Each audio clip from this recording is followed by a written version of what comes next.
Dear Patriots, before the news starts, please subscribe to our patriotic channel by clicking the subscribe button. Give us a thumbs up to this video. Don't forget to leave your opinion below in the comments section. Share the news on Facebook and Twitter so you friends see it. Thank you. Trump's approval soars after Stormy Daniels is caught offering to do sick thing. CBS was hoping to damage President Donald Trump with their Stormy Daniels interview, but it was such a bust that even a hardcore leftist like Whoopi Goldberg was disappointed. The porn star is out for a big payday, trying to cash in on her alleged one-night stand with the president, which she claims happened 12 years ago. Well, Trump's approval ratings are soaring after a desperate Daniels was caught offering to do one sick thing that backfired on her big time. The liberal media is enemy number one for President Donald Trump, and all we have to do for evidence of this is look at how low CBS went with the Stormy Daniels interview on 60 Minutes. If all of the men and women who accused Barack Obama of having illicit affairs were interviewed on Fox News, the Democrats would be up in arms. Rightly so, some allegations aren't made for primetime television and should stay in the tabloids, where they belong. Bill Clinton had credible accusers, who were stating that he sexually abused them, but still, his alleged victims, like Juanita Broaddrick, weren't even given 1 minute on 60 Minutes. So, when CBS went into the gutter with a porn star, did they really think it would affect Trump's ratings? Well, the liberal media and Stormy Daniels just got bad news. The Daily Wire reports, according to a new Harvard-Harris poll highlighted by The Hill, the Stormy Daniels affair mania's impact on Trump's poll numbers has been a measly 1 point from last month, his overall approval down from 45% to 44%. But even that slight dip is a little misleading. The study found Trump's numbers up 3 points since December. When the pollsters dug a little deeper, they found that while the Stormy effect appears to have hurt Trump among women, it actually helped him among men. Trump's support among women over the last month dropped 6 points from 41% to 35%. During the same time, however, support among men rose 3 points from 50% to 53%. Even though CBS's interview had a large audience, the outcome was dismal. But, that's not stopping Stormy and her slimeball attorney Michael Avenatti. The aging porn star has been trying to cash in on Trump's name by taking her act to strip clubs across the country. In March, she was at Solid Gold in Pompano Beach, Florida, being introduced as the woman who spent a night with Trump. Daily Mail reports, Stormy Daniels has displayed her assets in a turn around the stripper's pole, just days after suing President Donald Trump in an effort to toss her non-disclosure agreement. They add, Daniels, 38, performed on Friday night at the Solid Gold Strip Club in Pompano Beach, Florida, hours after her attorney Michael Avenatti appeared on CNN to bash claims from the Trump camp. So, as you can see, this sick act of stripping while having the dirtbag attorney on CNN was the game plan to crash Trump's support. But, these sickos are desperate now that the liberal media interviews are over, and Trump's numbers are soaring among men. Their campaign of smut didn't work on Americans, so now, Daniels and her attorney are offering something disgusting, even by their standards, so be warned, this is sick. Entertainment Weekly reports, Stormy Daniels' lawyer Michael Avenatti went on Megyn Kelly today and made several bold statements about their ongoing battle with President Donald Trump concerning his alleged 2006 affair with the adult film star. The report goes on, first, Avenatti declared that Daniels can describe Trump's genitals in detail, and even tried to do so when she appeared on CBS News 60 Minutes. 60 Minutes and CBS, as you know, they are a conservative network, Avenatti said. I mean, there is a lot of information that was said during that interview that did not make it into the final 60 Minutes. They, 60 Minutes, play it very close to the vest. For instance, she can describe the president's genitalia in great detail. That did not make it. Well, if you're like most people who learned about this sicko's offer, the thought is no thank you. Some Americans highly doubted the porn star's story, and for good reason. Describing someone's genitalia in great detail after being with him once and having probably seen hundreds of other genitalia in her line of work is a damn superpower, tweeted Aaron Blake. The more we see of Daniels and her slimy attorney, the more people are doubting her entire Trump story. What she and the leftist losers are finding out is that, in 2018, Americans couldn't care less about her alleged one-night stand. Trump's approval ratings are soaring, and according to another poll out today, the president's rating is better than Obama's was at this same time in his presidency. The Rasmussen Report's daily presidential tracking poll for Wednesday shows that 51% of likely U.S. voters approve of President Trump's job performance, reports Rasmussen. He is up 1% from yesterday, when he tweeted, "Thank you to Rasmussen for the honest polling." Just hit 50%, which is higher than cheating Obama at the same time in his administration. The liberal media and the Democrats better go back to the drawing board. The Stormy Daniels debacle is over, and once again, you can't distract the American people from what we know this country needs. We don't need aging porn stars or the gossip police reporting a story where there is no evidence. We are worried about jobs, illegal immigration, and our Second Amendment rights. That's why President Trump's approval is at 51% and going up.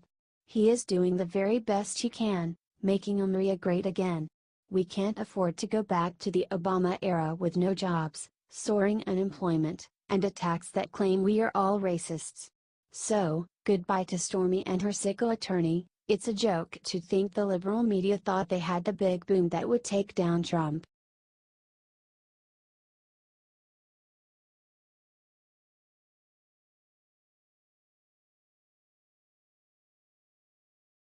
Trump's fuming. Rosenstein and Mueller caught in sting operation to impeach him. President Donald Trump was fuming in the Oval Office this morning after he got word that Deputy Attorney General Rod Rosenstein and Special Counsel Robert Mueller were caught in a sting operation, plotting to impeach him. "We now have hardcore evidence that Rosenstein signed off on an illegal deal with Mueller months ago. You'll be shocked to learn just how far these deep state rats will go to remove Trump from power." This is the kind of story that should be leading the news on every media outlet, but the mainstream media is controlled by leftists who hate our president and want him gone. Most people are aware that Paul Manafort, who ran Trump's campaign for 3 months, was targeted by special counsel Robert Mueller in the Trump-Russia witch hunt. Manafort is being used as a scapegoat, and all Mueller could find on him were some shady dealings from 2014 when he was working for the Ukrainian president, who he had been hired to help get elected. In fact, the charges are so flimsy that his attorneys demanded Mueller release the orders of his investigative powers in the case to the public, which they knew would incriminate Deputy AG Rod Rosenstein and Mueller. This was a sting operation, and Mueller took the bait. Mueller had no other option but to release the orders from Rosenstein to himself, outlining the specific authority of his investigative powers. These orders had never been seen before. It is Rosenstein, who appointed Mueller to conduct this Russian witch hunt, giving the special counsel certain instructions on who and what they could investigate. So, let's backtrack here for more clarity. Mueller is appointed in May 2017, and since Attorney General Jeff Sessions recused himself, it's left to Deputy AG Rosenstein to give Mueller his exact instructions on the scope of investigatory powers. On May 17, 2017, Rosenstein's instructions were to investigate the Russian government efforts to influence the 2016 presidential election. So, there was nothing about President Donald Trump or Trump's campaign.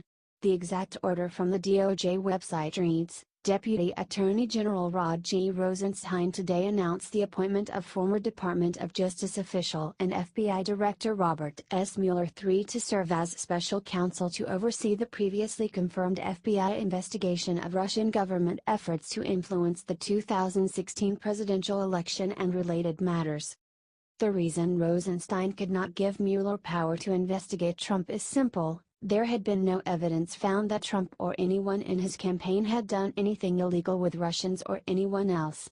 Except, we now know, thanks to Manafort's attorneys, that Rod Rosenstein did file a secret scope of investigative powers that included Trump as the target in May 2017. There were 2 orders given to Mueller in May 2017, one the public saw which did not include anything about Trump being under investigation, and one they kept secret that names Trump as the target of the investigation. Mueller had to produce this secret document to the public yesterday, naming Trump, or his case against Manafort would be dismissed. The secret order says, links or coordination between the Russian government and the campaign of Donald Trump. Matters that may arise from the investigation of the Russian government and the campaign of Donald Trump. And other matters within the scope of 28 CFR Section 600.4a, e. Jurisdiction. This order, including Trump as the target of the investigation, is totally illegal. Why? No evidence ever existed against Trump. Rosenstein was setting up Trump to be impeached. What else could it be? But, it gets worse. In August 2017, Mueller knew they are all in trouble and needed Rosenstein to amend these orders dictating what he can investigate, again. So, what was the big problem for Mueller? Well, and you're going to love this. We know Mueller was hired by Rosenstein and the deep state rats, like his best buddy James Comey, to get Trump impeached and to cover their tracks and crimes of colluding with Russia and spying on Trump. Once FBI attorney Lisa Page and her boyfriend FBI agent Peter Strzok found out in August 2017 that their boss Andy McCabe had lied and Inspector General Michael Horowitz was coming for them, they both flipped, and that's why they have not yet been fired. They are cooperating witnesses. Mueller is then frantic. He must get Rosenstein to amend his scope of investigative powers for one reason, namely, they are too broad and will lead to the real culprits, his friends who did hire retired MI6 agent Christopher Steele to get salacious dirt from Russians to set up Trump. At that point, Mueller knows some of the rats have jumped ship and are talking. The conservative Treehouse reports, Mueller wasn't asking Rosenstein to expand the focus of the endeavor, Team Mueller was asking Rosenstein to narrow the focus of their investigation. Why would Team Mueller be asked to narrow the focus? They go on, because Inspector General Michael Horowitz just informed them of his discovery of the conspiracy behind the DOJ and FBI plan against Donald Trump.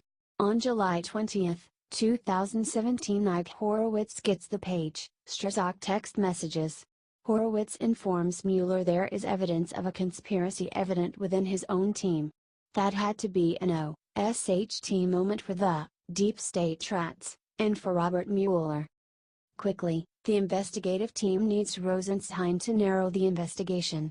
The last thing the special counsel team needed was an open door to investigate corrupt officials within their own ideological ranks. Lord knows where they would end up. On August 2, 2017, Rosenstein does exactly that. We, the public, and President Trump did not find this out until yesterday, thanks to Manafort's attorneys compelling Mueller to turn over Rosenstein's new orders. Of course, Rosenstein has the new orders all partially redacted, so we cannot see exactly what they say, but we know enough that it's highly suspicious for a new set of rules to be given to a special counsel months later. It's plain crazy, as investigative journalists Brian York, Andrew McCarthy, and Sarah Carter all point out. Rosenstein is as dirty as they come. He has been working in concert with Mueller to cover up crimes committed by the deep state rats against President Donald Trump all along. Trump should fire Mueller and Rosenstein, now. I don't care if the Democrats go nuts. Let them. This witch hunt is out of control, and it's costing us millions of dollars. I'm glad the president is fuming. It's time to shut it down and go after every one of those deep state rats. Either we are a country of law and order or we are one of the banana republics. This is America, for God's sake, it's time to exterminate these rats, once and for all.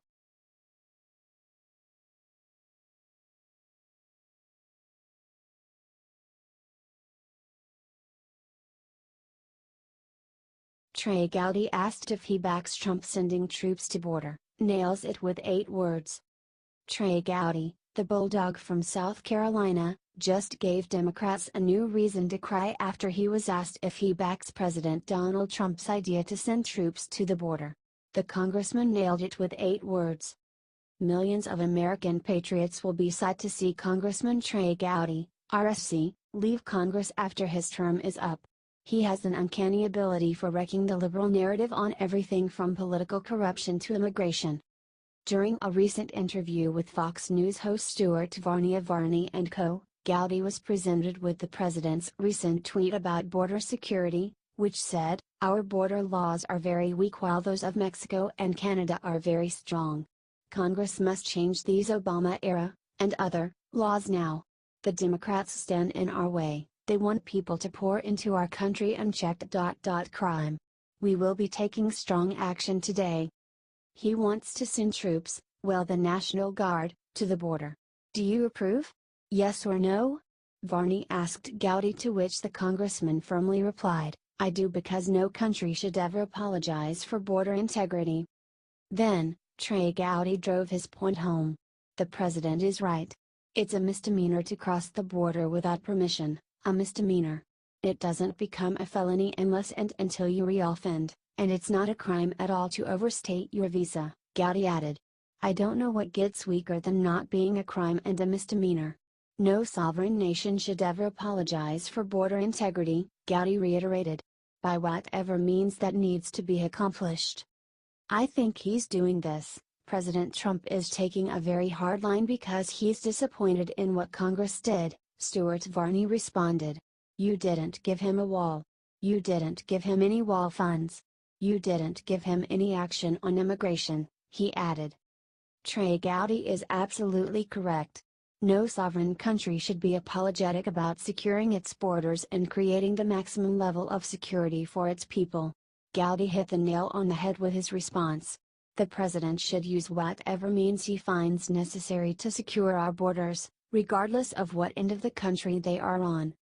President Donald Trump undoubtedly has the support of millions of American patriots who agree with sending our military to secure the U.S.-Mexico border until a wall is built. It's a shame that Congress did not include funding for the border wall Trump requested in their recently passed obscene omnibus spending bill. Stuart Varney was right to call out members of Congress for doing nothing.